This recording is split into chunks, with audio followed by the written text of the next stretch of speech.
And I thought, yeah, I actually do want to tell you like what I'm doing with YouTube, and I don't know why, I just kind of shared my heart of what I was learning on YouTube and why I was kind of torn between taking the job and doing YouTube. And then he says at the very end, like, you know what, I think you should do the YouTube thing, because that may not always be there for you. The job won't probably always be here. You can get a job anywhere you want, but you should try that. You're young, take a risk on yourself. And so it was very serendipitous at me, but I ended up doing that. And I drove home, ended the YouTube thing, and I went on to this app called Vine because all of my roommates were on it at the time. So I noticed everyone in the bathroom was like doing these 6-second loops, and if you guys remember Vine, it's 6 seconds over and over and over. And all my roommates were like, hey, you should post on here because you're doing like special effects, and they have like a special effects category. So I started posting there, and it kind of exploded for me in a really cool way. But I wanted to break down the process for you because that maybe gives you a little context for, you know, years later how I got here and I'm talking to you now. But over the years I've learned, and if you guys are content creators, there's a lot of things that you can do in your day-to-day creations that will actually help over and over the process and make it repeatable. You know, I found myself as a young creator burning out over and over. Every 2 weeks I'd make a video on Friday, and then I'd get frustrated because I was happy when I posted it, but then by Friday afternoon it's like, oh, I have to make another video and go for another 2 weeks. And it gets exhausting. So I'm going to share a little bit about my process and how we do this over and over and over for like 17 years now. It starts with ideation. I think you guys all know the classic brainstorm session. For us, we have two versions of doing creative. The first is what we call brain dump. This is where we're just trying to dump as many ideas out as possible. Let's say I'm trying to make a fun concept about, I think this one was, how can we, Amazon came to us and they were like, how can you magically say Alexa takes you somewhere and transports you? So we can start putting like hundreds and hundreds, we'll do pages and pages of these. And there's these little blue dots on there I want you to pay attention to. This is called the pulse. So this is for my team and I, each person that's part of that creative session, they get kind of like a vote. It's not a popularity contest, it's just to say, I like that idea, something resonates with me. So you'll put it on the concepts you like. And you'll notice one of them starts to stand out, and so we'll come back to that in a little bit. It says it'll take them underwater for scuba trip. So I want you to bookmark that. But the other way that we do creative is called a T-sheet. It's really simple. I think Duncan Worrell came up with this, and it's essentially the title, and then you have an image, and then you have words. And that's because 35% of who are verbal learners will read that. So I don't know if you guys noticed, you probably read the text first. The other 65% of you looked at the image first and tried to figure out the story. So we'll do our pitch like that. Here's an example. I'm not going to read through it, but essentially our team, on Monday puts together a bunch of photos. They'll talk about this concept, which was they're trying to pitch about Dungeons and Dragons. Many of you maybe have played the game. But this idea didn't take off for a while because it was missing something. And we try to add what we call the 10% in this section. We're trying to figure out what's going to make this way better than the idea that was pitched. And for us, we were like, well, Dungeons & Dragons has a huge online community. There's a YouTube channel. These guys have been going for 10 years. They're really well known in that community, so let's grab a few of them to be in the video. And also, we need like a really cool dragon. So we happen to find this Chinese company that makes these dragons for like way too much money. But they're really cool. We haven't started making one. I'll show you a little bit of what it looks like here. There's actually a person inside of the dragon, which is cool, because we try to do these effects for real when we can. But then we have the mock-up. And this is a crazy idea we ask the entire team to do every single Monday. It's, can you make your idea that you just pitched in 1 hour? And what we mean by that is we're looking for a really rough concept of this. This is the party is blocked. The mock-up. Whoa, boy, that's great. I'll skip through, but essentially we do a practice run that's like weeks before. We're just trying to see if we even like the idea. Then we'll shoot the raw video. I'll just play a quick clip of this, and then we'll keep going through. You descend the charred stone stairs, right into the lair of Tyrannosaurus. That is the coolest model.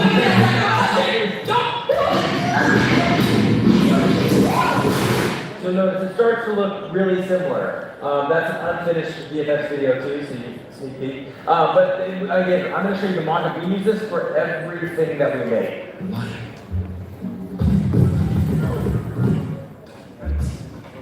Okay, next.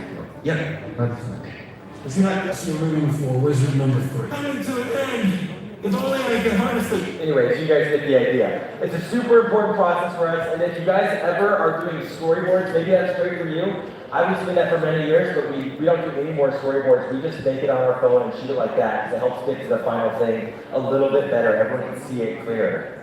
For post-production, this is a big part of my process. I'm going to walk you through kind of how we do the post-production all the way from the beginning. So what you're going to see here is the raw clip, no editing, just how it comes out of the camera.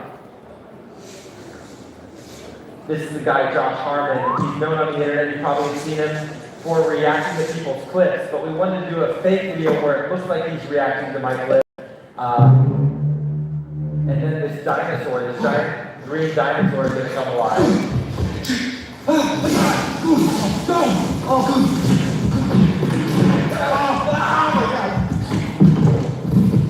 So it doesn't look like much yet because there's no editing. So then we have to start going through the editing. The first part is, okay, we have this big dinosaur, what's it going to look like? So we go through all these versions, we decide, and we actually want it to look maybe like a Snapchat style. So we end up going with this. We place it in, that's kind of for sizing, then we go through lighting references and texturing. How big is it? Is it the one on the left that's really big, it's smaller so that maybe the icons and the UI on the platforms can be seen? This is a little bit closer to a final, let's see this.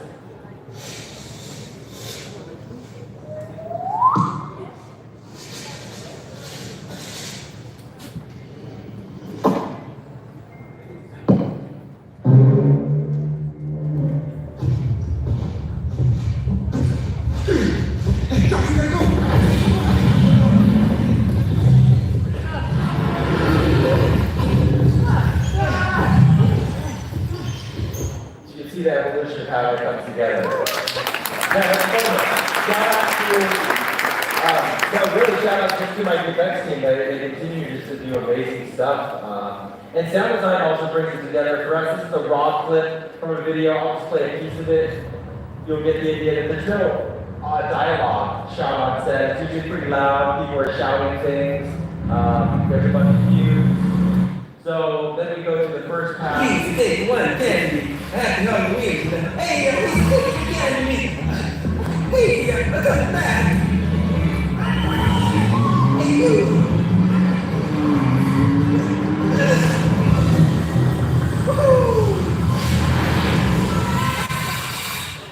So fun. Okay, we have lots of those that don't flash. So we're back at that original concept where the device takes Zach underwater for a scuba trip. So I want to bookmark what we do here with this concept is, again, the mock-up. I cannot stress, if you guys are a creator and you're like figuring out what's wrong with your creative process, try the mock-up. This works so well. It gets everyone clear on the same page because you can see here our producer is figuring out, we did the mock-ups. And again, I told you the problem was that we're supposed to show how Alexa transports us somewhere. So we figured out we wanted to go underwater. But to go underwater, we tried to build a room and then flood it, but that costs a ton of money, and flooding it is hard because you have so much water ready to go. We ended up figuring out how to do the illusion by making it look like it's flooding, but it's actually dropping into the water. And if you fix the camera, you'll see here to the set, it pulls it off like this. Let's see if that maybe is working. If not, you guys can, here's the final video. Not? Never mind. Okay, moving on. Good. This is great. We have a lot to go through here. So over the last 17 years, I've been figuring out these creative shortcuts, and I always kind of cringe personally at it when people start talking about shortcuts because I'm like, there's no shortcut to hard work and creativity like that. But there are things that you can do to save time. So I figure why not share what saves me a lot of time. The first one is whether you're creating with clients or you're creating for yourself or an audience, you're going to get a lot of no's, and you're just going to have to take that at face value for what that really means and figure out if there's an underlying problem. For me, I'll notice it's usually in the idea. Something is just not connecting in the idea, the timing of the idea. You maybe made this awesome video, but it posted at such a weird time in the context of the world. The pitch, if you're pitching ideas to clients, is it clear? Sometimes your idea in your head is super good and it's actually a great idea. You might just be communicating it incorrectly. So figure out how to make it clear. Pitch it to your friends, practice it. And who is it pitched to? This is the biggest one for all the clients that I've gone after over the years. I find out that I'm sitting in the wrong room or having the wrong general meeting because it's someone's assistant or someone guarding the gate, if you will. You need to get to the right person. That's so important. And there's this ladder rule. Do you guys remember this? That years ago, someone made a video where they just carried a ladder into all these sporting events and got into like these massive arenas for free. But all you had to do was carry a ladder. People think you're doing something. So to me, that's the ladder rule. You know, they say curiosity kills the cat, but to me, the cat has 9 lives. And what I mean here is, you should ask, I wonder if, over and over, just fill in your own blank. And then pursue that question, and it takes you down a really fun rabbit trail. You know, back in the day, I wondered if I could make Final Cut Pro tutorials. Then I wondered if people would actually watch them. Then I wondered if they would sign up on my email list so I could sell them later. I wondered if they would buy them if I emailed them. You get the idea. You just go down that I wonder if, and keep asking your question, and then follow it up by executing. Because I think a lot of people wonder, but they don't actually try to see what would happen if they did that. A huge one for me, over the years, finding your collaborators. My best friend Aaron is an example of one of my great collaborators early on in my career, because he was across the dorm room from me, and I would just share what I was learning on YouTube, and he would share that too. I got this from my friend Terry, who has a quote where he says, whenever I learn something new, I try to tell you, and I ask you to do the same for me. And so me and Aaron and all my collaborators over the years have had that same tone. There's this famous proverb, African proverb, if you want to go fast, go alone. If you want to go far, go together. This has been a big one for me. As a creator, I was like a single editor for years and years. And I encourage you guys, if you don't have collaborators or people, go find those people. Go to meetups, go around town and see who you can talk to. You know, and now I have a full team of collaborators. Steal from others to pay for your education or to pay for your channel. Here's what I mean here. I got a job within my area of expertise. So I filmed weddings. I edited videos on laptops for people. I went to red carpet premieres and did interviewing. I edited as a photojournalist, on and on. I was an extra in the background of a TV show. That's me right there. But you have to absolutely, you know, especially if a brand comes out, use that opportunity to take that budget and don't worry about making money at the beginning. I would pour all that budget back into my film gear, on their sets, making their client experience awesome, just using that to learn. The other thing is, and I think one of the biggest things is looking for magic. There's these opportunities that you're going to see. I don't know if you just started content creating or you've been in it for 10 years. If you've been in it for maybe 10 years, you've seen a few different ways or cycles of things that are interesting, whether it's technology, like the phone, just a couple 100 years ago, but now it's actually in our hand. That's an amazing one that affected me. In the future, it might be, you know, AI for you guys. That seems like a big wave that's happening now. Final Cut Pro and the whole YouTube experience was a big one for me to create on that platform. One of the last ones I want to leave you with is developing your signature. I think this is the most important thing that you can do as a creator. You have to develop your signature. What I mean by that is, when you come to my team, we go over what my signature is. If I were to ask you whose signature this is, most of you would probably say Picasso, even though this is just ChatGPT. But it goes to show how powerful his style and his signature was because they could recreate it and you can guess what it was. So here's a few of mine. For my team, we try to set up an expectation and we try to break it. I don't think the videos are coming through, but that's okay. A surprise should be pleasant. You know, there's a lot of kind of surprises you can see on the internet that maybe are a prank where they're kind of jarring, but ours should be pleasant. It should make sense in the way that... What's going on? Well, tonight! they follow logic. So if you were to eat helium, it's naturally going to make you go upward. The character sees the world from the camera's perspective. Is a huge one. If you see my videos, you'll notice it takes place from the angle of the camera, and that's just an aesthetic of our style. We love the humor and physicality of Buster Keaton and Charlie Chaplin, so we play into that a lot. You know, you should be ordinary with a twist of extraordinary. Basically, my character at the studio, we view me as like a regular character. He should look normal, he should dress normal just like everyone else. But the one twist is the magic, and he solves the problem, or tries to solve the problem with the magic. Remember, this is the big one. It should be funny. Our internal goal is to make a video that brand legal teams would say no to. So a video kind of like this.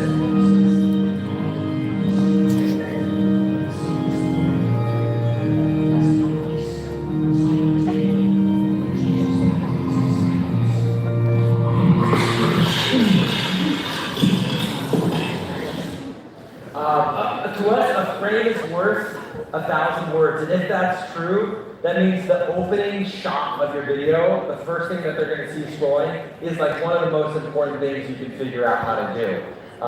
So work on that. Essentially, it's kind of your thumbnail, right? And do it for real when possible. For us, we can tell the audience, especially in this day and age of AI, which is getting better and better every day and almost hard to distinguish, we still strive to shoot everything for real, because I believe that the audience, you guys, can absolutely tell their mind. You just have this weird notion of knowing when it's real and when it's not. But thanks guys for hanging out with me today. I love all of you. I love you guys. And the last thing I just want to leave you with is, you know, I love these conferences where you're learning about creativity, and you're going to walk away feeling like excited, and then alone in the next week, right, where you're like, now I'm going to do all this stuff, and where do I start? And I just want to remind you that it's a long journey, and if you love what you're doing, and you're down to put in the years and years that it's going to take, it's going to be really fruitful for you. And I hope you leave here knowing, keep having peace, that it's just putting in the bricks over and over. There's no actual shortcut, but I love all of you, and I'll see you around. Take care.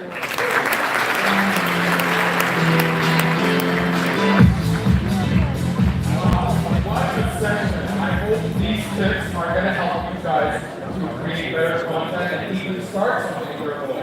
Now, I just want to remind you guys that all the other stages are now open.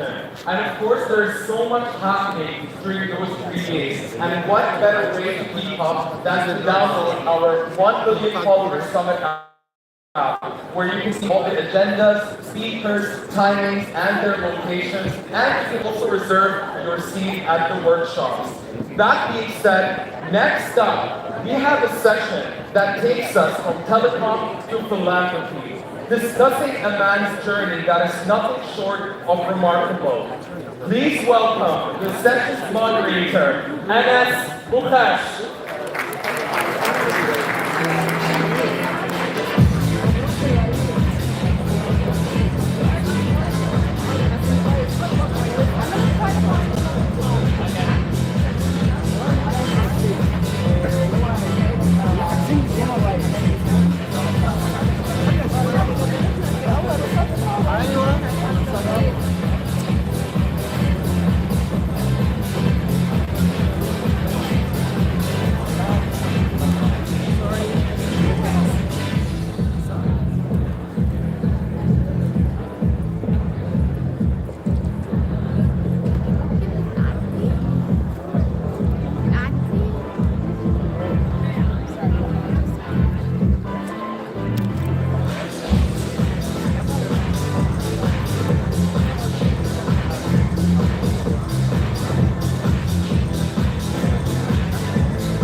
فضيت كرسي ايه دوكس والكرسي الثاني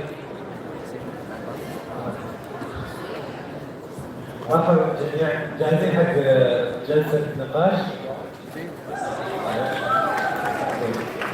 بس هاي نص ساعة ساعتين اليوم بتكون جلسة حلوة بين الأستاذ نجيب. ما بقدر لكم الرجال ولا هو معروف وغني عن التعريف. بداية ضحكوا الأستاذ المهندس نجيب.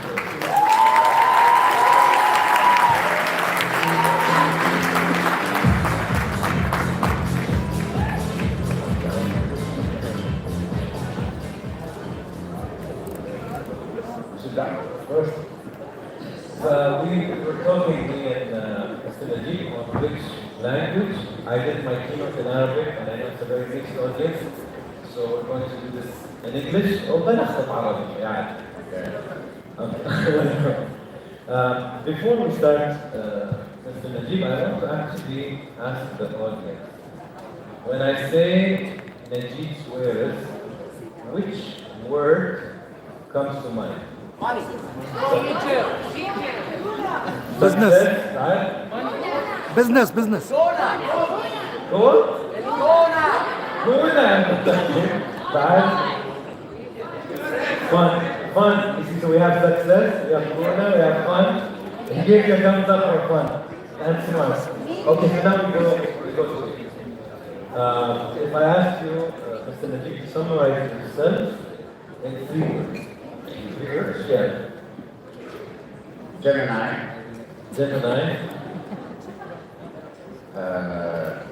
I love and I hate, so there's no middle ground. Okay. Fast. And fast. Okay. نلعب بالجيتار شوية. When you say black or white or love and hate, are you that kind of person that's binary, that you either love someone or you hate someone or you love a project or you don't? Yes. Yes. What is it? Nothing I don't know. I don't settle for anything. It's either everything or nothing. You know, that's an interesting mindset because I've had different guests on the show, and when I had Zlatan Ibrahimovic, the footballer, he said that if somebody, like a friend, betrays him or does something that disappoints him, he's like, it's done. So I asked him, did you ever give a second chance? And he said, never. I'm like, don't think people deserve a second chance. He said, no. Because if a vase breaks, even if you put it together, it will never look the same. No, betrayal, if someone betrays you, it's unforgivable, especially if it was, you consider him close or a brother or a friend. So betrayal, how can you know that he's not going to betray you again? I agree with the good word. Are you the same in business? Yes. Very black or white, like either you do a project or not, and either you work with someone or not? Yes, I mean, unfortunately, my character is a bit emotional. So if I don't like the person in front of me, even if I'm going to do $1 billion of profits, I don't work with him. I consider a job that's being gracious to me. So why the heck should I work with someone I don't like? I mean, it's a luxury being rich. You can choose who you work with. Yeah, كيف نوصل للمرحلة؟ It's a lovely thing. I think, you know, when we cherish our time, Mr. Naguib, and we know how expensive our time is in general. I think everybody here always has to realize that it's our most expensive commodity and it's finite. And every minute everybody is giving us is, don't be space, it's 1 minute closer to your death. So that's the reality. And I think once you think of time like that, you realize that it's very expensive. And it's not that you're choosing who's working. It's also because the one quality or the one issue in life that is diminishing is time, is your life. Because you know you have a timeline where you will die. Okay, good. Thank God we don't know when we're going to die, but it's not like you're going to live forever. So why waste your time on something that has negative energy or... You also said the third word you used is fast. What did you mean? I'm a fast decision maker. I judge people very fast. when I do business, I always put the fact that you have to do it very fast in order to be successful. If it drags, if it takes too long, because if it's a good transaction, it's a good business, time is election, anything can happen. A war can, in the country you work, you can erupt, the partner you have dies, anything can go wrong. So when you run on something, we sure something that's very successful, don't drag it, just go and do it very fast. But then you are avoiding what you don't know. Yes. Do you think though that sometimes when people do things fast, they might not do them well? No, they tend to make, let's say, if you do things fast, you might do mistakes, but you didn't take the necessary amount. But my philosophy is always, okay, I do 100 things, and maybe 2 or 3 are wrong, because I was not patient. I'm not a patient person also. So, okay, then the ratio is 97%, 96. Better than being very thorough and only do 2 things in your life. Now I want to go more toward the topic of today, which is kind of the idea of the power of taking a human and their name or their personality and associating it with their brand. I think in the US, this is something that has been tested and they know the power of it. Because the moment you take a corporate brand or a logo and you humanize it with a human being, it's much more powerful. That's why in America you'll see the Daily Television show or the late night show with Jada or Oprah Ellen DeGeneres. They always realize the power of using a human name. I think in the Arab world this is still new. I want to see more names that have nothing to do with people. But your family and yourself have been one of the few people who have celebrated this early on. So I wanted to ask you about this. What do you think of this strategy? First, in the family were 3 brothers with different. So I would claim to be the one who is not low profile. So it's like my youngest brother is very low profile. He hardly gets into media and so on. So we're different, but in my specific case is, first of all, I did not confine myself in business. So I'm not just looked at as a business figure. I'm looked at as a party animal at night and all in the clubs or any bars in Cairo. They should be fine there if I'm not at home. I classify myself also as a political figure, someone that cares about this country or the Arab world in general. So I've been out there to people, and I'm very approachable to people. So, and then of course I'm successful in my business, so it's a combination. It's different than in America, but it's not different anymore because Elon Musk is another politician. So you can, but I'm thinking, people consider me a people's man because I walk in the street. I get stopped by anyone and I answer and I take pictures of anybody who wants and anybody who asks me for anything, he looks even like he's very poor or he's sitting on the floor or just stand up and ask me for something and I can do it, I will do it. So I'm approachable. I don't have any bodyguards, I sit next to my driver. So being approachable, in my case, I think I created a brand that is a human brand. It's a humanistic brand. So, of course, that helps me in my business. Then my success in business gives people the feeling, okay, this guy is not going to deliver short. He's not going to make something that is not great, that is not the best. And I'm very have to use the Arabic word, عيل يعني. In my mind, I'm still a little boy, you know. So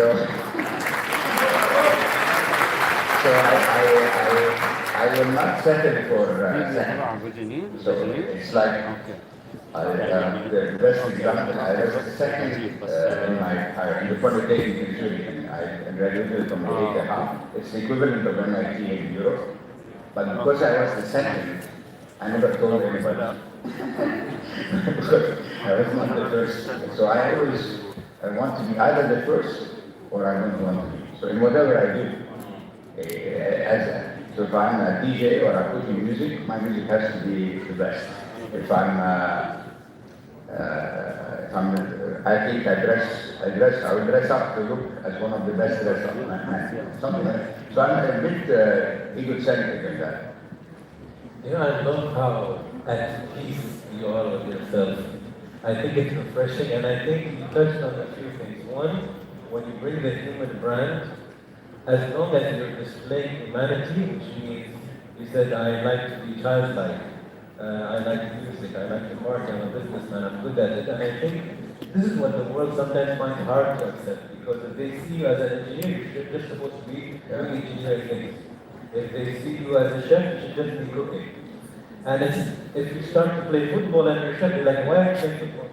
You're supposed to be cooking. So I think that's the beauty of being human, that you're multifaceted and you can do 60 things. I'll give you an example. So I was in a concert lately in Egypt, and for 2 hours I was cheering in the concert, and then the video went viral. So stupid me, I'm asking, why did it go viral? And I'm like, yes, you're nearly 70 years old. Cheering up like that. So I forget some. I don't realize my age. Too, you know. I still sometimes jump from the bed in the morning and I'm like, you're not 30 anymore. Well, you have to do the thing. You use the word you're not supposed to. The question is then what are we supposed to do? Me? No, I mean in general. Me, there is nothing I'm not supposed to do. I have a t-shirt that says, I do what I want. Exactly.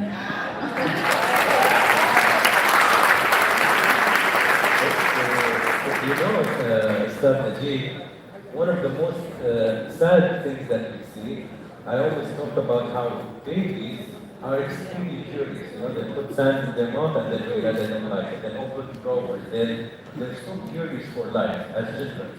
And then while you grow up, the society tells you, don't do this, this is aid, this is haram, this is that. And suddenly, you're a very confined kind of personality that's not curious anymore. I think the ones that become great fight for that childlike curiosity you say, and I see it in you. Yes, one day I should grow up. Maybe, yeah. Listen, this, I think if you do, I don't think you will be as great as you are. I don't think so. I think that's what makes it feel. And I think that's why everybody's smiling and happy and connected, because we all want to be childlike. We all want to be curious and fun.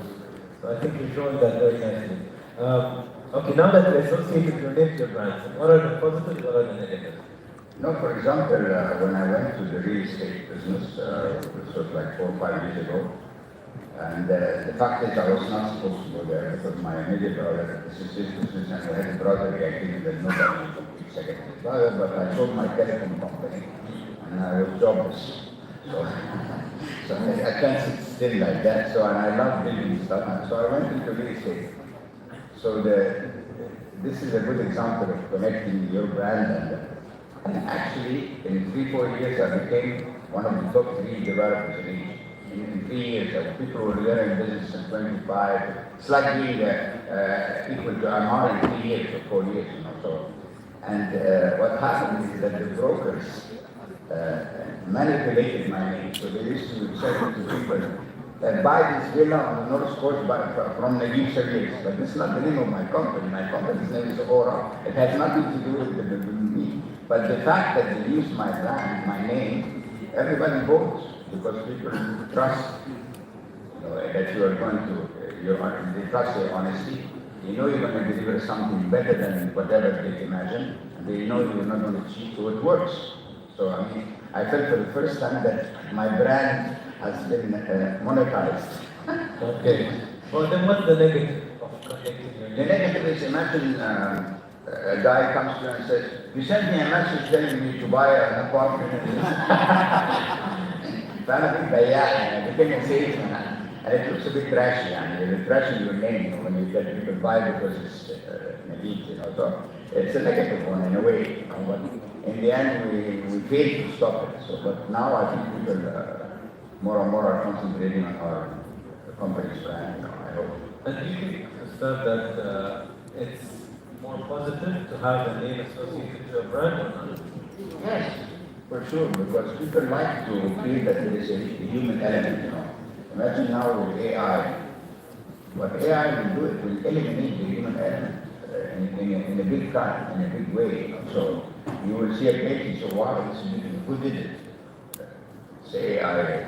So you will be disappointed. Imagine if you watching a movie and you think, okay, this is not any matter more Sylvester Stallone, it's just a fictitious person. So it kills a lot this thing. So I think people will always prefer to have a human being identified to the product or the project or the fight or politics. Then how, the thing I wanted to ask you is, I'm sure this is a challenge, but how do you stay relevant? Because a lot of brand names How do you see what? relevant and trendy, because there are brands that come up, they have a great year, everybody's talking about them, but then 3 years nobody's talking about them. But you personally managed to stay relevant with other generations. I would say even from Gen Z all the way to our generations, and it's, how do you do that? Is it an intentional thing? Because a lot of things can come out of fashion or not related to the generation. So I think it's an important question on the sustainability of your brand.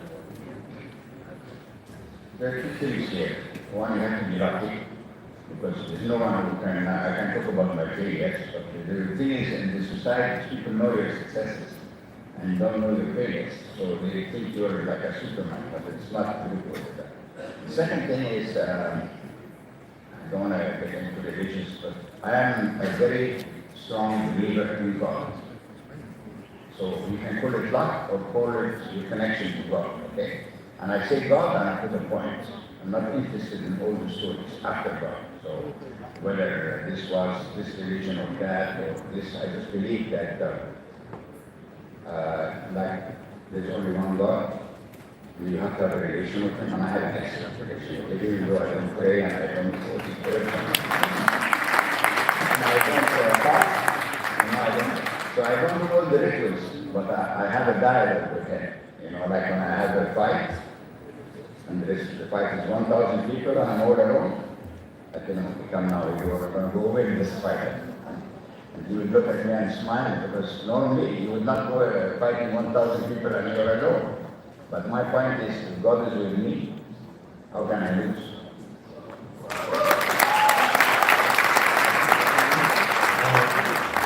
From your experience, suddenly, what would you advise any people or any person that's starting out and thinking, do I actually connect my name, my brand of president behind the scenes? Because some people feel intimidated or shy and they're like, I don't want to connect my name. But what would, in your experience, what would your advice be for these people starting out? First, you should not put the name until it's successful. Or it's risky to kill his brand from the start. But once it's successful, it's good to associate the name with it. So you would recommend that if they did the really good project, to at least show their face that I'm behind this. After the first sign of success, again. Okay. In your opinion, I don't even know how much time I have.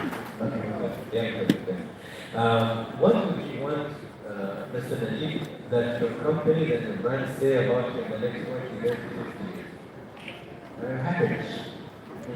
My joy is when people come and receive a unit and are shocked that it's far better than what they expected to get.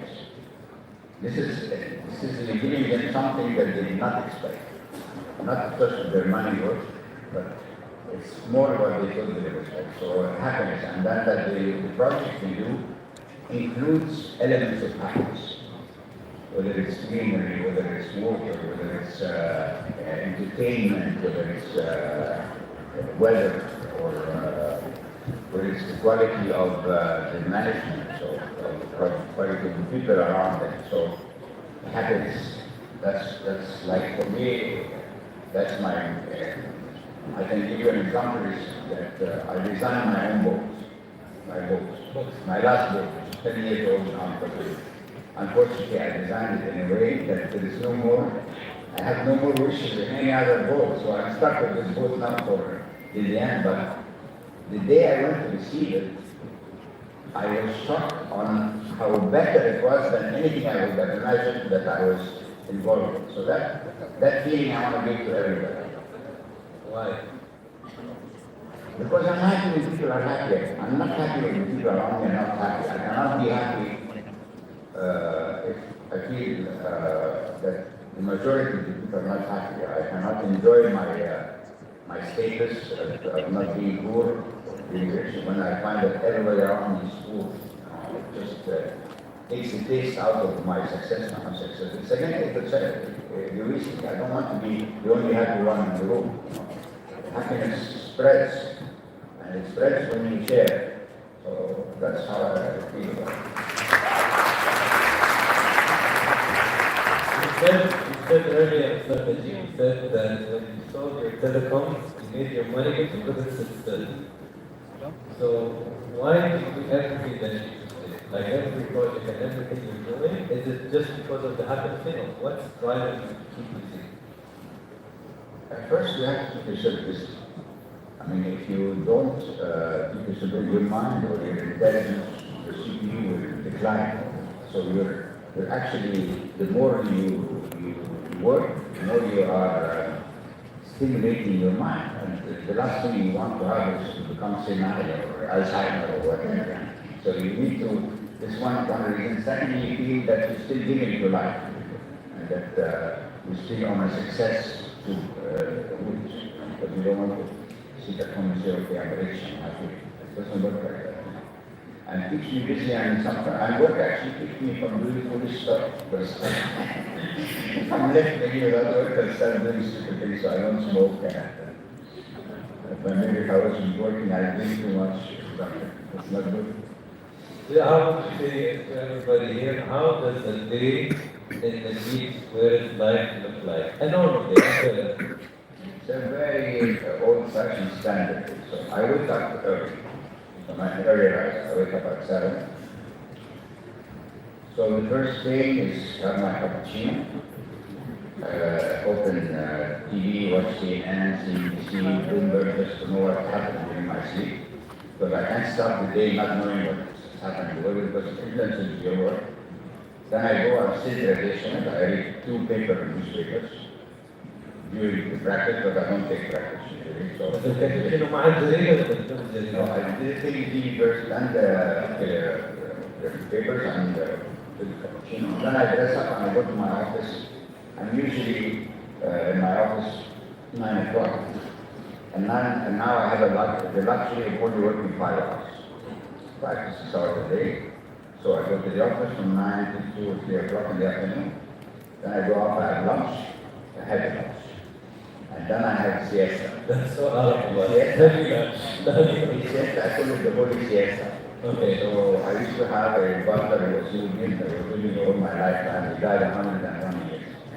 So I used to tell it with President Mubarak, calls me and I'm having my siesta, don't wake me up. My siesta, so holy, I need it every day. So now I'm 15 minutes, I don't buy it. I can't function without it. So one day I woke up from my siesta and then my butler said, President Mubarak called you. Very funny, very funny. He said, no, President Mubarak called you. What the hell? You wake me up? You told me you're going to be Okay, siesta, after the siesta. After siesta, I sit in bed a bit, open the TV again to see the end of the closing of the markets and what's happening. Then I go out to my bed, I take a shower, at 9 o'clock, party time. And I go sleep around 2 o'clock. 2 a.m., wake up at 7? Yeah, because of the siesta, so I need 6 hours. So I do 5 hours at night and 1 hour in the afternoon. And it works fabulous because when I wake from my siesta and after the shower, it's like a fresh day. So I go out and I don't. See, that's why I can compete with the 13 years old, you know, when I'm back. Because they don't do siesta. But it's temptation that you will like you the handshake. That's very nice. What do you Most important person. and it's a very different world, but it seems you're very connected to what's happening even on social media and live media and all of this. Looking at Gen Z and all the generations that are coming after, what do you feel that you could make a point on that might help them also in their journey because they're starting. First, generation was tainted with the few successors of Facebook and Twitter and all these young guys who became billionaires. So the new generation sometimes is too focused to find the application that will make them very rich. In fact, there is a diminishing type of application with time. It's not going to get bigger, it's going to get smaller. So don't get fixed on one item. And that's the first advice. Second advice is, don't you ever think it's because you're intelligent or your grades in school are good that you're going to make it.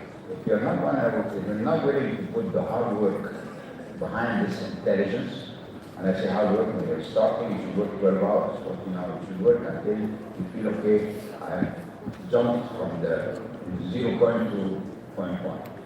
I've succeeded in a way. So without hard work, no. Third, don't cut any corners. Don't cheat, don't cut any corners. Because the one corner you cut and you think will be forgotten, it will label you for life. And so your reputation, your brand should not be tainted with anything. It's like me when I'm voicing my opinions in politics in Egypt, which are usually very true. This should not be the case. But it's because I don't have anything to hide. I'm not worried about anything. See, they can't come and say, but you did this, you did that. They will have to frame me if they wanted to get me into something. So three things. You said something I think is very important to leave with everybody is that if you're talented and you're intelligent alone, it's not enough. And also, I on the verge of being religious, I believe it's a big bonus to be because I have, so I have an atheist friend, so he doesn't believe in God, so he always makes fun of me because I use God's name and everything. And he says, I totally agree. You want to understand the difference between me? Yes, please explain to me. I'm not trying to convert him because I don't like you to try to convert anybody from whatever he believes. Each one should be what he believes. So I don't, we both fell into a hole.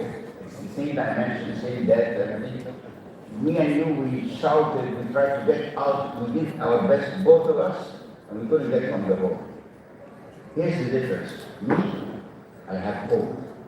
Because God can do anything. He can still take me out of the hole. You're stuck.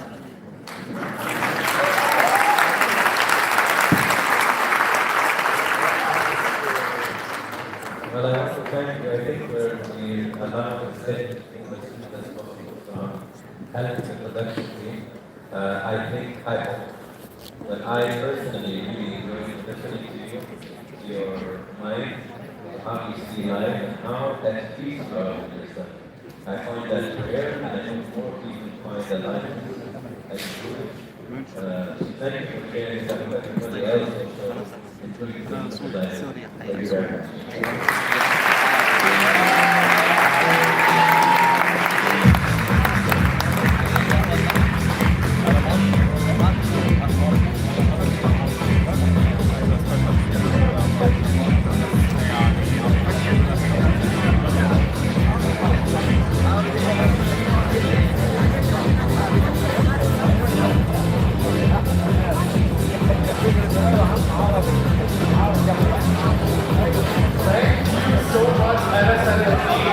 Insightful session.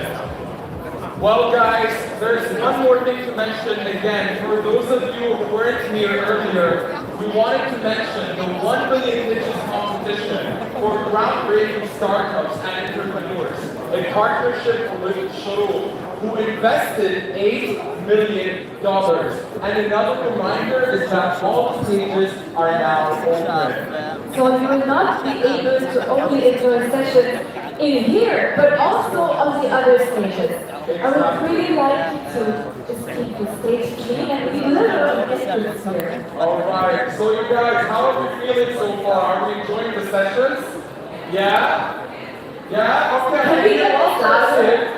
What about here? Are we enjoying the sessions? Yeah? Let's go! Yes! Alright! I think Is it my turn to introduce the next guest? Yes, your turn.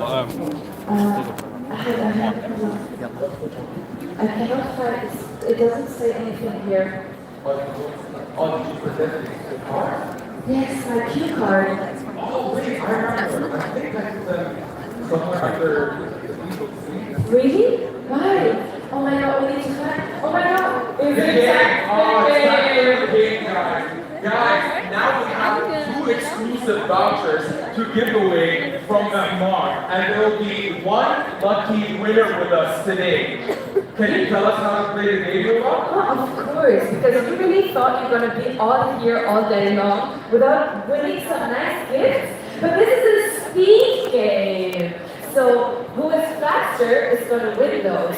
And how you can win it is we hit 3 cue cards under the seat here in the audience. The first person. Oh, there we go. That's our lucky winner. Someone will be able to give you your gift as well. Guys, we might have not won this time, but there will be chances for you guys to also win. So now we have our first winner. But you're a bit too late. You're a bit too late. She was faster. But don't worry, we have more prizes today and also in the next days. Exactly. So there will be a lot of opportunities, okay? You get your chance. Now we can move over to our next speaker. I'm pretty sure at this point, are you all into AI? Yeah? Oh, I hear some loud rules, but are they some that are not really confident yet? Yeah. Oh, okay, yeah, I get that. I'm probably more on your side than on the rules. This is why we're all here, because we need to know how you can leverage AI to the next level with your content. And I would like to know that from Faris Akkad.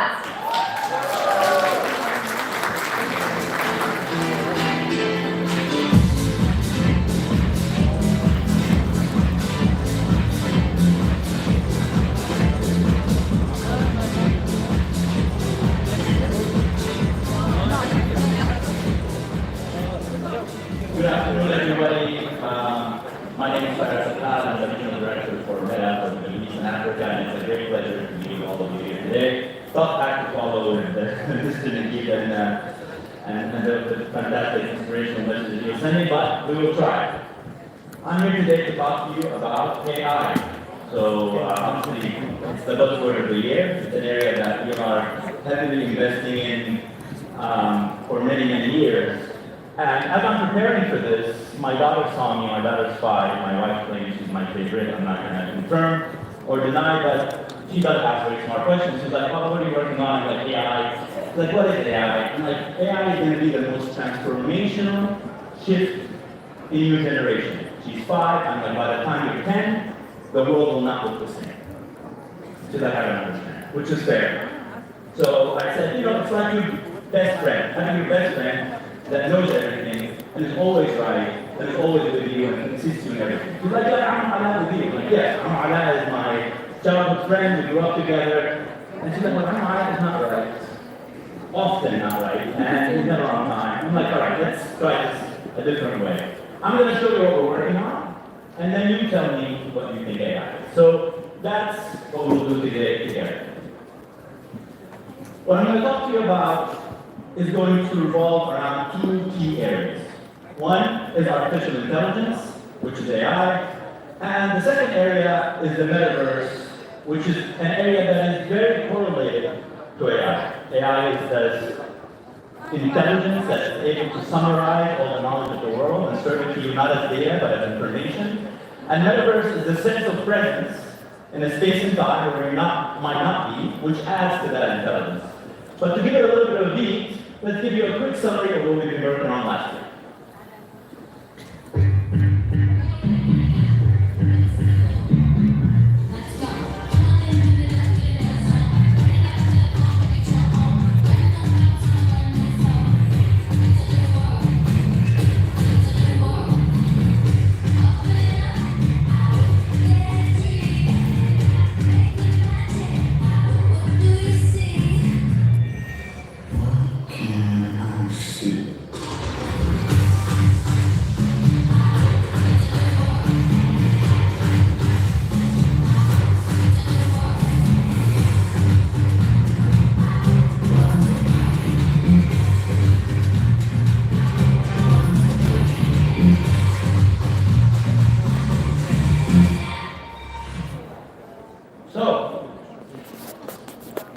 At Meta, we have focused our effort around 4 areas: mixed reality, Meta AI, Llama, and wearables. And we'll go through those one by one. Mixed reality. Who here has tried the Quests? A few. Okay. So the Quest is our headset. It's able to put you in a virtual reality environment. We recently launched Quest 3 and Quest 3S. We'll talk a little bit about some of the technological advantages, but the biggest advantage is that Quest 3S now retail for under $300. This is key. Our point is to get this accessibility across the world. We believe in an open source type of community contribution environment that leads to the most fruitful and engaging type of virtual environment. What can the Quest do? A whole variety of things. Today you can do mixed reality, as in you can see an environment, you can see an avatar, you have a vivid see-through, so you see your environment. It's not a purely VR environment. You can have hand tracking. We don't need joysticks anymore, you can control it, and then you can also get a sensation of the environment to react with if you do use these joysticks. It has thousands of applications, and you're able to engage with it for entertainment, fitness, and other purposes. The main things that we see happening is this is being built in also around the AI. Why is AI so powerful? Who here reads books? Good. If you were to be an excellent reader and read books from the minute you're born until the day you die, you would read around 8 billion words. Our latest AI model read 8 trillion words in less than a month. And that's accelerating. We will be able to capture not all existing information only, but all information as it comes out. So that is the power of AI, and if I'm able to put it in the palm of your hand, which already exists today, if you look at WhatsApp or DM, about 10% of the region has it, but this is progressively increasing. You should be able to search and have a built-in AI for free available for you on all our interfaces. What can you do with AI? Well, there's a variety of things, and it's evolving. Today, you could have asked it, put a throne on this cat, or caption this video for me, or, send this big picture to a friend, etc. Some very basic things.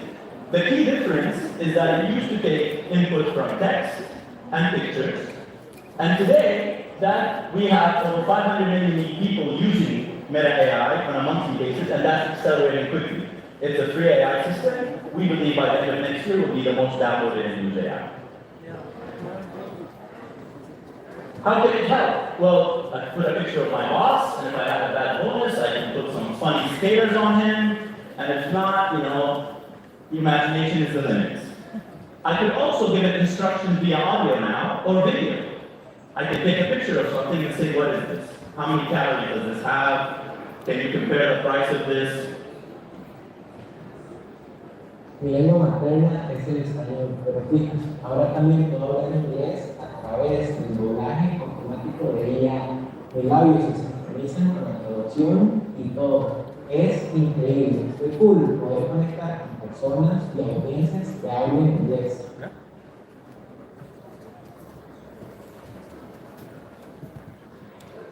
This is my friend Juan. Spanish, but check it out. Now I can also speak English to AI automatic dialogue.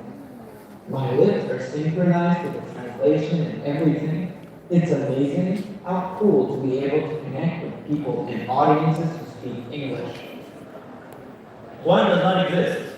He's AI. And the original video was Juan speaking in English and Spanish. Así que si quieres hablar español y necesitas traducir, tenéis que tener a Juan. Juan can translate simultaneously with lip movement and gestures. My daughter was like, Amala can't do this. Amala sure can do this. Why is it important to have an open source AI? And this is one of the biggest factors. We believe in an open source environment because this will be the biggest transformational change that we'll experience in our lifetime. If you zoom out of human progression at a glacier level and look at the spikes that have happened throughout human evolution, from discovery of fire to print to electricity to anything from internet, social media. This will encapsulate all of them. This is the scale that we're going, and we think it will happen within the next 5 to 10 years at various degrees. Many people estimate that 2025 will be one of those pivotal years where so much progress will happen in AI that we will remember the days before AI and after AI. So it's not an option for any of us not to be part of that decision making. It's not really fair for just a few to be able to make a decision about how we will live without input. So that's why an open source AI, this is not a technology or a commercial discussion. This is a philosophical, cultural discussion where we want to go as humanity. Open source AI will benefit us all, not just because we have a say in what we say, but we also have a say in what type of features and products we'll be able to roll out. Today, the way we view the future is that there's going to be consumers, there's going to be developers. Creators are a huge part of that because the way we consume entertainment and get information will be dramatically different. And then obviously businesses to make that work. Without open source, I think we are limiting that circle to the privileged few that feel they are entitled to define how that future should look. Wearables. Who here has tried out wearables? Cool. So these are the Ray-Bans. They look like regular Ray-Bans. They're translucent so you can see a little bit. These are empowered with cameras. They have microphones that speak into your temple so you can hear them even if they're on my ear. I can live broadcast this now as I speak on my page. I can take a picture of this TV. I can say which brand is this TV. And we'll build in a ton of features. The convergence between humans and technology is happening. Amara will be with me all the time. Amara will be lucky to be with me in spirit. I mean, I can channel anything I need all the time. I wear those during the summer and vacation, and anywhere from listening to music to taking calls to when we're in these long drives, and my wife, poor wife who sits in the audience, has to take care of the noisy kids. I can just pretend to be wearing sunglasses and listening to podcasts. You can do a whole lot of it. But more importantly, as we progress, today you can say, take a picture, make a video, capture this moment. But as these get more sophisticated, they can give you instantaneous translation. I'm able to be doing play and say, is this straight or not? How far is this distance for me? Or one of my favorite features, if I work 6 to 8 hours a day, it tracks all my food consumption, and comes dinner time, and I have a plate in front of me, it says that's 700 calories, you've already consumed 2,000 calories, you're on a 2,500 calorie diet, skip the chocolate for now. It will be able to help you get dressed, wear costumes. Today I rely entirely on my wife again, that gets me dressed and stuff. Now I can be completely independent. It allows me to also maintain my contacts. It measures my vitals, it tells me if something is good or not good for me, and it's able to be with me at all times. Now, this is where we are today. All that I just spoke about is available, it's now commercially available, and you can buy it, and the next 2 upgrades of AI will be available on our devices.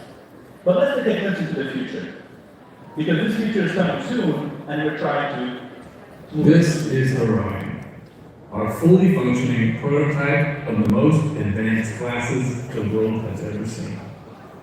About a decade ago, I started putting together a team of the best people in the world to build these classes. The requirements were simple, but the technical challenges were insane. They needed to be glasses, not a headset, no wires, and less than 100 grams.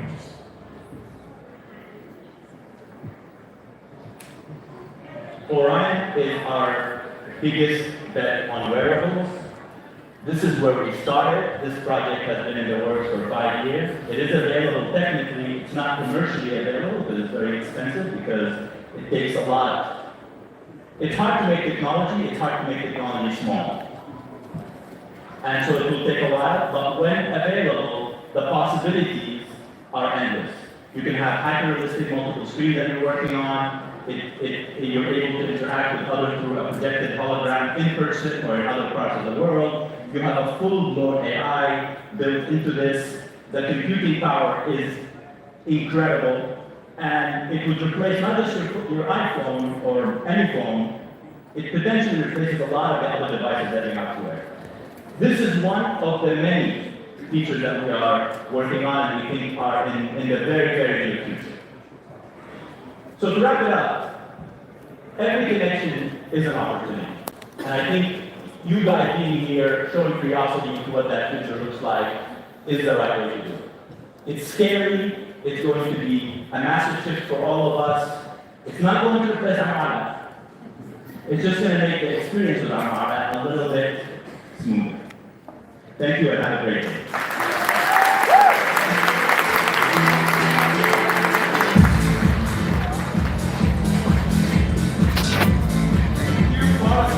For that insightful session.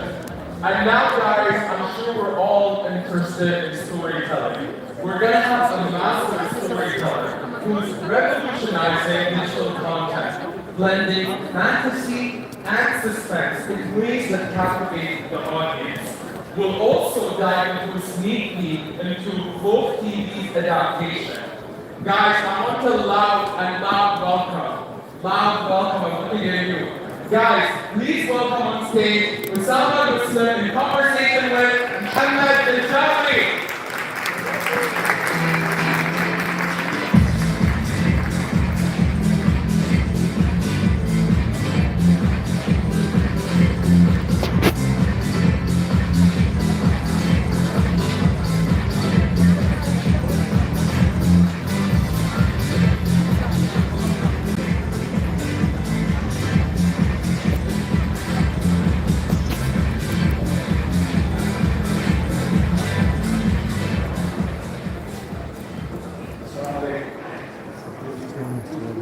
Should be another thing, but that's what it is. He doesn't speak Arabic, so it's really very much. We are more than welcome to be in this session. No, very important. Salam. مسرح الجواب نعم، لكن بالنسبة لي لا دعوة عودت على المسرح؟ على المسرح، على الجمهور، على الناس. يعني إن شاء الله نشوف كيف كبير واحد أمريكا. أمريكا نوعا ما في توتر.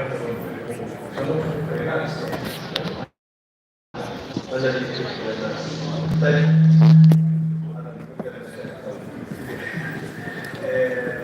شو قصة الدول اللي خافت من الأيام؟ خافت من الخوف. كانت دول كتاب ولا شخصي ولا أنا بنبدأ من محتوى الكتاب. محتوى الكتاب خوف طبعا مشروع جدا. وبعدها سنتكلم هنا عن الدولة والآن شو قصة خوف هذه الدول؟ أنا أعتقد أن أي شيء له واقع، شيء الذي يقع فجأة ويكون له تأثير سريع وقوي، تكون ردة فعل يفكر. أول ردة فعل دائما هو الملل والتوقف لفهم هذا الشيء. أكثر كل المعلومات وأدرك من السنوات أدرك وأن لا يوجد شيء يستدل، بس أنا أخوف من الرحمن، أنا أخوف من التجمع سمعنا ان شاء الله اليوم قليل التجمعات بالنسبه حتى الترويع والمباراه طبعا. يعني هل نقدر نكون مسؤول عن التكسب عن السياسات ولا كتاب او روايه تتكلم على شيء خلق خصوصا كان الخوف من التجربة الإنسانية، التجارب الإنسانية دائما تعطيك قيم بين السطور. في نوعين من التوجيه والإرشاد، المباشر وهذا العادة ما له تأثير بين البشر يحبون التوجيه المباشر طبعا، لكن احنا ناخذ العبرة من التجارب الغير. رواية مغامرات البشر فرق بين صدمة حضارية وصدمة دينية وصدمة في على عدة مستويات بشكل طريقة خلال السنوات ووصل في النهاية إلى مرحلة هو رائعة. فلعل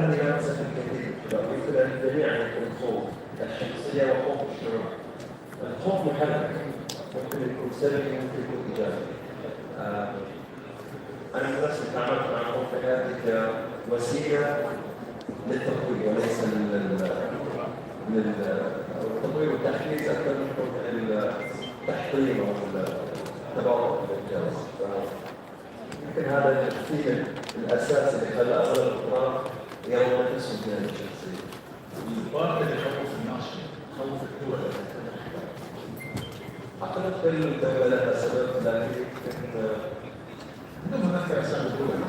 فهم يعني في قراءة شاملة صحية وفي قراءة متعمقة وفي قراءة فيزيائية يعني تقدر تستطيع تفهم المقصود من الرسالة.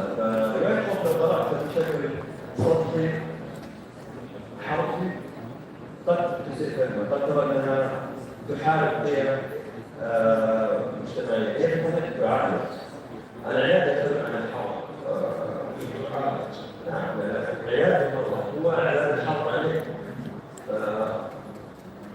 واعتقد مجتمعاتنا العربية تخلق هذه العادات والمسلمات صح التعبير والمعتقدات. فالشيء اللي يؤمن فيه إيمان مطلق سواء كان إيمان ديني أو ما في، لكن العادات هي اللي ممكن أن تتغير، ممكن أن تتجدد، ممكن حتى أن تلغى. بعض العادات عندنا وصلت مرحلة قداسة، وقداسة يعني untouchable. أنا ضد هذه الفكرة، كل شيء يتطور، كل شيء يتغير، كل شيء يتجدد، من ضمنها القوالب الأدبية اللي أنا جددت فيها، ويمكن هذا كان أحد أسباب انتشار روايات من العربية قديم.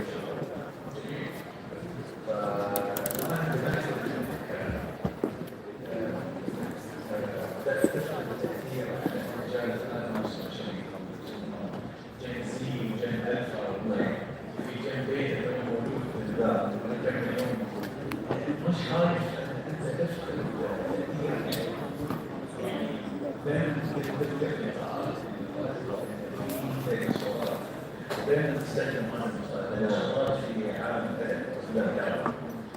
طبعا مع الاحترام والتقدير والتكريم، لكن ماذا يميزك اليوم عشان تصبح واحد من هذه الصورات وتكون له تاثير ايجابي؟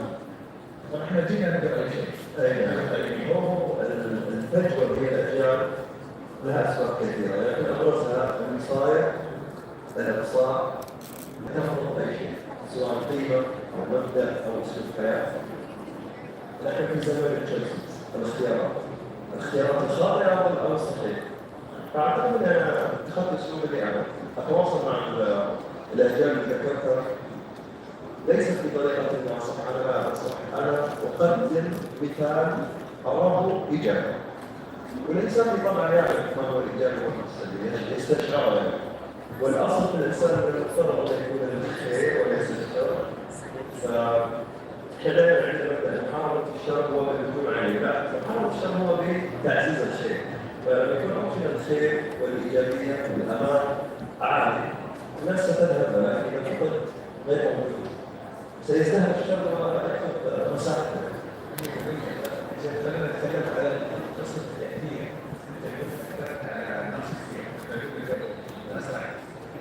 في ناس وصلوا معاي وعرفوا ان انا بطالب اليوم قالوا لي الله يسامحنا والسبب ان احنا ما ننام في البيت. ان شاء الله يكون نصر تجيب كلمات من الناس ما يقول خوف ولا قراءة. خوف وقراءة. وبالعكس أنا شيء سهل يعني أن تكون مؤثرا في عصر السوشيال ميديا والبلاي ستيشن واليوتيوب. القراءة في وقت الواقع تنافس التي في فقط والراديو. التي في سكر بعد الليل، فما كان ممكن تحدد بين القراءة الورقية وأي وسيلة أخرى من الميديا، لكن الآن كومبيتيشن سبيرز والقراءة الورقية يفضل يروج أنها انتهت ولم يعد أحد يقرأ.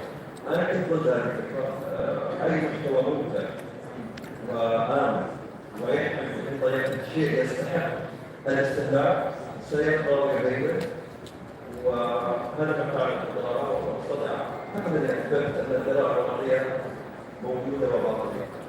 هذا سؤال قوي ممكن نتمنى أن تكون شعارنا في هذا الدكتور، ولكن الرؤية الورقية ما زلنا نتحصل من الفكرة الورقية هاي يعني هو في حدث سنة لكن أنا في الواقع أعتقد أنها مؤمن أن أنا كنت أحفظ صراحة حتى لا أشوفها زمان بس الكتاب على قدر ما تستخدم من حواسك أكثر ستستمتع يعني تقول فقط حاسة السمع هي اللي تستعمل والخيال لكن الوقت اللمس الشم النظر فكلما زادت الحواس المستخدمة في استهلاك أي مدى فكل ما زاد التعمق أكثر من العكس بالإحساس. أنا أشوف أنا أريد أن أنا يعني الناس بيحبوا المزاج يعني في النص والأشياء ولكن تتكلم على جيل اليوم ما يحب أصلا يعني دخلنا في 2020 كوفيد عندما الناس قاعدين في بيوتنا صارت في البيوت في البيوت أشياء كثيرة حتى الآن صار عن ما عاد يحتاجون ولا أنت ما زلت مصدر مو إصرار ولا إصرارين مش هنوصل لأربع إصرارات في السنة فنوصل لأربع إصرارات بس يعني لا أفاد في خلال كوفيد أعلى مبيعات قدمنا كانوا في بوم عظيم في الطلبات على الكتاب الأراضي وأيضا الفلوس.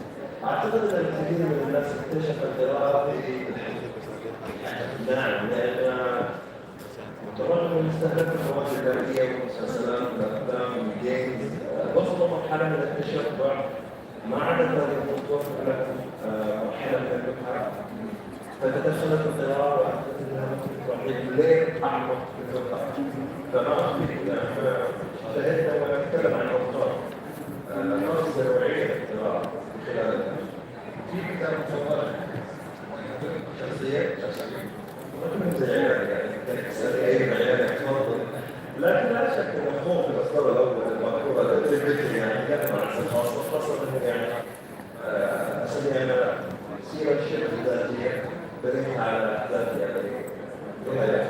نعم. والآن أنت تشوف بحيث مسلسل اي نعم. في حاله عبرنا عن هذا العنوان والله كانت فرصة يعني كثير من الناس هل تخاف انه يتحول مسلسل يختلف؟ لا تجربة لكن تجربة جدا ممتازة تشوف الشخصيات اللي كتبتها انت والله لا يكتبوا مشارك جدا في السيناريو لأن الكتابة التنمية للمسلسل أو الفيلم على الرواية يختلف عن بناء قصة العدد لأن في جمهور موجود ينتظر في لو كاميرا يبدأ تتقيد له فشغلت الكتاب وإن شاء الله أعتقد تبدأ التصوير في نهاية العام. لا إن شاء الله هذا في فيلم. فيلم؟ إي بعد تبدأ التصوير فيلم حاجة يعني لو كنا كتبها سنة على فيلم التصوير ففي مشروع من هذا الشغل. رائع رائع يعني انتظار ان احنا نشوف هذا لكن نرجع نعم. تقول ان انت اليوم تكلمت على الصدق والمسير في جزء افضل نقول مدى كمان على هذه نسميها قصه معاناه عشان اول مجال الجلسه هي رحله وليس انا اعتقد كل انسان يمر بنفس الخبرات لا تاتي الا بالتجارب والتجارب دائما لا تكون مو قاسيه بقدر ما هي مين فالاحتكاك بالناس والظروف انا اعتقد يعني بدايه طفولتي كانت في امريكا يعني ما احتكيت لا بالفتره ولا اللغه العربيه في البدايه فعودت السعوديه حاليا صادمه ولكن مختلفه فهذا اكيد شكلت عندي نوع من التفكير المختلف فضول بحذر الفضول اوضح شوي في بعض المشاكل لكن الاعمال بخواتيمها الذي استفدت من هذا استفدت من هذه التجربه في مشاركتها مع الشباب اعطتهم نوع من الامل يعني مهما كانت الظروف قاسيه مهما كانت